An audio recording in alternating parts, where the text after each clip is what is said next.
Hey, this is Ish, and in today's talk, I'll be going over three different ways that you can increase your level of authority so that your ideas have more of an impact and are more likely to be taken seriously by other people. And these three tips will expand on each other in terms of going from the most practical tips and techniques that you can actually practice to bigger overarching principles that you can implement in your life. So, the idea behind this topic is that oftentimes people have very great ideas. They may be very competent in a certain area, but the issue is that they get overlooked because of their presentation and how they communicate. It can actually be very frustrating to see, and you may have even experienced this yourself when you have really great ideas and you may be expressing that, but it doesn't seem to land with your audience.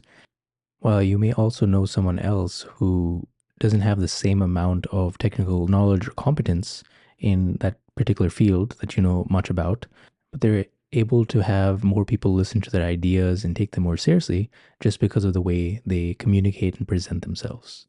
So, this is why this topic is very important. And by the end of this talk, you'll actually begin to see that a lot of our communication is nonverbal. And if we learn to speak in a certain way or conduct ourselves in a certain way, we can actually flip these certain triggers in other people where they take us more seriously or see us as leaders. And you can also see how this can also go wrong, where you may have noticed a lot of leaders who don't have the best intentions for other people, but because they're implementing these three tips, they have a lot of influence. So we want to obviously use these techniques for good and guide people in a positive direction while also making sure that your message lands effectively. So the first tip is to speak with certainty. Now, as human beings, we are more inclined to listen to and follow people that seem certain, even if their content of what they're saying isn't actually factually accurate. So that's crazy to think about. So let's go over why certainty works. So if we go back thousands of years when we were living in hunter-gatherer tribes, for example, and we were stuck in, let's say, a forest, and we needed to know how to get out of there. And there were two people that were providing instructions. One person seemed very unsure. Maybe they explained, oh, maybe we go over here, and then around the corner we'll go this way and turn out of here to get out of this jungle. Well, this person will have a very hard time being listened to because they seem uncertain. Now, compare this to a person that seems very confident in what they're saying, and what they are saying seems like facts or the truth. And they say it in such a way where it is unwavering. So they say, okay, we're going to go down over here. And then once we get to the next tree, we're going to make a left. Now, people are obviously going to listen to the person that is speaking from a place of conviction and certainty, even if they are actually end up being wrong compared to the other person that is wavering in their tone of voice. So, this is why learning how to speak with certainty is very important. Now, how do we train this? You want to start by speaking in a manner where whatever you're saying seems like a factual statement.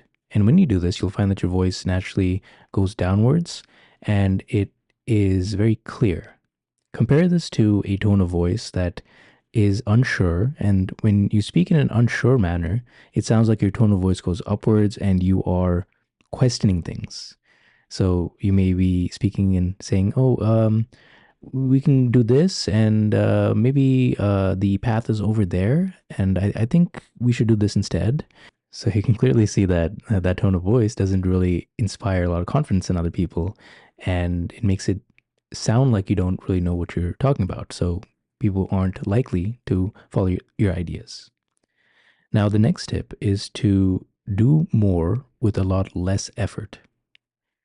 So this can be applied for a lot of different aspects of your communication style. So it's not really related to one specific technique like the previous one.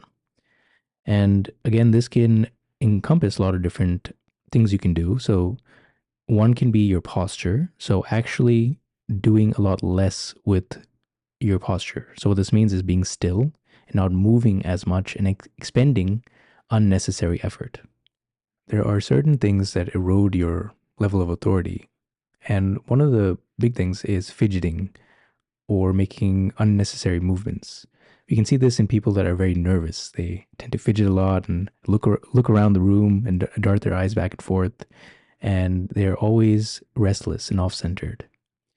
But truly confident people have this air of being grounded, and they only make movements when they have to. So when you look at your posture, you can actually practice slowing down and being more intentional. Rather than being moved by the world all around you, can you be proactive in your movements and only move when you have to or want to? The next way we can do a lot more by doing a lot less is to be very direct. So if you have this certain idea that you want to express, actually just say it directly and flat out as it is, rather than being around the bush or placating and making a lot of hedging statements like, oh, maybe if this is your, I don't know if I can bring this up, and then you say what you want to say in a very indirect and roundabout way. Instead of doing that, just say clearly what you want. I want this, I don't want this, we should do this, we shouldn't do that. So it is very clear and straight to the point. And when you do this, your message is a lot more effective and concise. This is something you can practically observe if you are working in a company, for example, how the junior employees oftentimes, when they're writing emails, will write this whole paragraph and use a lot of greetings and placating statements and, I hope you're doing well, blah, blah, blah. And then they go on to express their message in a very indirect way compared to the more senior staff and management where they just say, hey team, this is what we need, this is what we should do, and it's very clear and straight to the point. So this is often the reason why the senior leadership have this air of authority is because of their communication style where they're able to get their point across but also at the same time doing a lot less, so they're expending less effort. So I've just given two examples here under the category of doing a lot less and achieving more. So you can see that in reducing your movements, being still, conserving your energy, not just randomly expending your energy when you don't need to, making less movements, and still getting your point across in a very clear and decisive way. And I want you to start to think about other ways you can do a lot less but still achieve your outcome. And this also leads me to my next point, which is a bigger overarching principle, and that is being grounded, being internally validated, and unreactive. So I'll break this down for you. Now, these are different traits that actually make you seem as more of a leader. So being grounded, being still, being unfazed by whatever is happening in the world, because you are the anchor in the room rather than the person reacting. Now, being internally validated can be this whole other topic, but oftentimes what we see in very unconfident or needy behaviors is that a person can think that another person holds keys to their happiness and they try to seek comfort or acceptance or the approval of other people.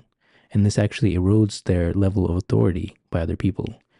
They may be thinking that they are being very nice or polite by people pleasing or trying to get the approval of the other person, but in fact that actually will make them be less respected by others.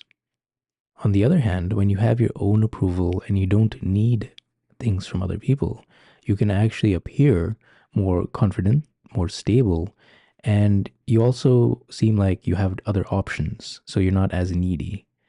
So this attributes different traits to you when other people are interacting with you. Now, I made other videos on being grounded, actually quite a few, so you can go check that out on this channel. But one aspect of being grounded is having the focal point sturdy and steady from within rather than your energy or focal point going outwards to be overly accommodating or to seek the approval of other people. So it is firmly rooted within and you need nothing from other people. So you can practically train this by meditating more, and I've obviously talked about that a lot on the channel, and also having the focal point of your attention on the lower parts of your body as opposed to higher up. And this will actually be an embodied practice where you can physically be more calm, more stable, and unswayed. The next part, which I haven't really talked about in the other talks, is looking and seeing the world through your own eyes and perspectives rather than blindly following what is discussed by other people or what other people tell you to do. So this is the practical skill of discernment, and this is something you learn to develop. So rather than taking things at face value, why not investigate for yourself whether the ideas or perspectives that you hold in the world are really suited for you, and think about why you intentionally choose certain perspectives or what you think about certain issues and topics, and come up with your own ideas and own perspectives for things. Now, when you do this, you will be less swayed by the world and the other people trying to pressure you because, again, you are firmly rooted from within. And this also leads me to the next point of being unreactive. So, one key trait of leadership is strength, resilience, and not being reactive to the world around you. You are being proactive instead. So, we can actually learn practically how to be unreactive and how to be proactive by taking action in the world and being on your own journey in life, which is the aspect of being grounded. Now, when you are able to be grounded, and you are following your own path in life, and you are also seeing the world through your own perspective while also being open minded, not being totally rigid or inflexible, a few interesting things happen. The first thing is that the volume knob of things that may have pulled you off centered actually starts to decrease. So, various distractions in the world or things that bring you off center start to fade away because you are grounded from within and you're being proactive. So, that naturally fades away. And now, when you speak and you combine this with the other techniques of being very certain and speaking with the conviction, in addition to doing a lot less and achieving more, you'll naturally be seen by a leader by other people. And if you're also unfazed by setbacks and you are resilient, which comes from the grounded aspect of things, well, then people now start to trust you because you seem like a strong leader that has this authority about them that is unfazed by setbacks, and we feel safe around them, and they become like the anchor that we can trust. And this is in direct contrast to what I was speaking about earlier at the beginning of this talk, where when you lack conviction, you seem unsure of yourself, you are reactive to the world and also your own mind. People are less likely to trust you or want to follow you because you lack the strength and conviction and authority that these other techniques and mindsets tend to bring out. Even if you did have the technical knowledge or competence in whatever topic that you were speaking about. So, this is why the non-verbal aspects of communication can be very important because it can have a bigger impact on what you say sometimes. So, I hope you found these tips helpful. So, again, just to recap, learn to speak with certainty, learn to do more by doing a lot less, and learn to be grounded, internally validated, and stable within and unreactive, and watch how your impact and authority increases when you communicate. Hope you found this helpful. Thank you.